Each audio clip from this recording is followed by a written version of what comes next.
ಏನು ಮಾಡ್ತಾಯಿದ್ದೀವಿ ಮುನ್ಯಾ? ರಂಗೋಲಿ ಬಿಡ್ತಾ ಇದ್ದೀನಿ. ಏನಿವತ್ತು ಸ್ಪೆಷಲ್? ಇವತ್ತು ಗುರು ಪೌರ್ಣಿಮೆ. ಹೌದಾ, ಗುರುಪೌರ್ಣಮಿ ಸ್ಪೆಷಲ್ ಏನು?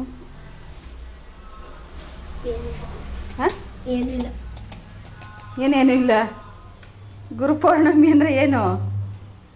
ಅಂದರೆ ಹಾಂ ಗುರುಗಳಿಗೆ ಆಶೀರ್ವಾದ ತಗೋಬೇಕು. ಹ್ಞೂ, ನೀನು ಯಾಕೆ ಗುರುಗಳ ಹತ್ರ ತಗೋತೀಯ? ನಾನು ನಮ್ಮ ಕ್ಲಾಸ್ ಟೀಚರ್ ಹತ್ರ. ಹೌದೇನು? ನೋಡಿ ಫ್ರೆಂಡ್, ನನ್ನ ಮಗಳು ರಂಗೋಲಿ ಹಾಕಿದ್ದಾಳೆ. ಅವಳೇ ಹಾಕಿದ್ದು, ನಿಜ ನಾನು ಹಾಕಿಲ್ಲ. ನಾನಿವತ್ತು ರಾಯರಿಗೆ ಪೂಜೆ ಮಾಡೋಂಗಿಲ್ಲ, ಅದಕ್ಕೆ ಮಾಡಿಲ್ಲ. ನನ್ನ ಮಗಳೇ ಸಿಂಪಲ್ಲಾಗಿ ತುಪ್ಪ ದೀಪ ಬೆಳಗ್ಬಿಟ್ಟು ಹೋಗ್ತಾಳೆ. ಯಾಕೆಂದರೆ ಗುರು ಪೌರ್ಣಮಿ ಅಲ್ಲ ಇವತ್ತು. ಅದಕ್ಕೆ ಗುರುಗಳೆಲ್ಲರಿಗೂ ಒಳ್ಳೇದು ಮಾಡಲಿ. ಗುರು ಪೌರ್ಣಮಿಯ ಶುಭಾಶಯಗಳು. ಹೌದೇ? ನಮ್ಮ ರಾಯರಿಗೆ ಇವತ್ತು ಪೂಜೆ ಮಾಡಿಲ್ಲ, ಅದೇ ನಂಗೆ ಬೇಜಾರು, ಸಿಕ್ಕಾಪಟ್ಟೆ ಬೇಜಾರು. ಸಾರಿ ರಾಯರೇ, ನೆಕ್ಸ್ಟ್ ಗುರುವಾರ ಮಾಡ್ತೀನಿ.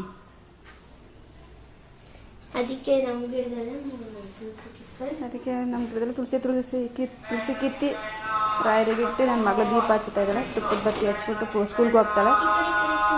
ಬೇಡ, ರಾಯರಿಗೆ ಒಬ್ರು ಗಿಡ ಸಾಕು, ಮದ್ದಿಕೆ ಇಡೋ ಸಾಕು.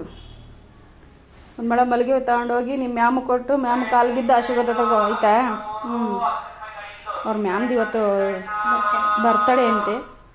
ಅದಕ್ಕೆ ಹಂಗೆ ವಿಶ್ ಮಾಡ್ದಂಗೆ ಆಗುತ್ತೆ, ಆಶೀರ್ವಾದ ತೊಗೊಂಡಂಗೂ ಆಗುತ್ತೆ ಗುರುಗಳ ಹತ್ರ ಫ್ರೆಂಡ್ಸ್, ಆಯಿತಾ? Okay, thank you, bye.